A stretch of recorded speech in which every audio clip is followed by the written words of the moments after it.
Confederate attack on Fort Sumter, major battles of the Civil War directions.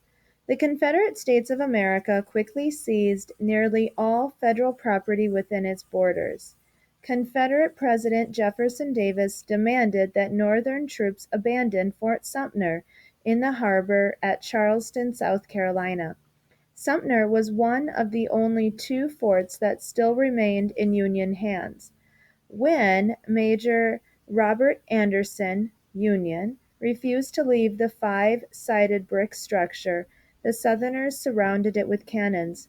President Abraham Lincoln announced that he was sending a supply ship to the fort. The Confederates, who considered Sumter to be theirs because it was on Southern soil, viewed Lincoln's decision as an act of war. Jefferson Davis ordered his commander at Charleston to open fire. Cheered on by well-dressed ladies and gentlemen who lined the waterfront, gunners fired some 4,000 shells at the fort during a 34-hour bombardment.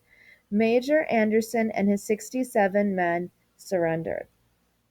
On the map, now that you have read this first section, you're going to do a couple of things.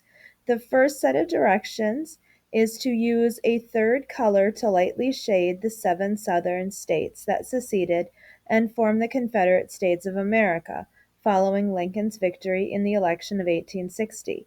Do not shade the battle symbols. So lightly shade in these 7 states, pause the video, and then when you're ready, go on to the next step. Color the battle symbol at Fort Sumter to represent a Confederate victory. So look down at your key and find what you colored for a Confederate victory and color in the little explosion symbol, the battle symbol for a Confederate victory, and then small with a pencil or pen, beside that battle symbol, print April 1861 next to Fort Sumter.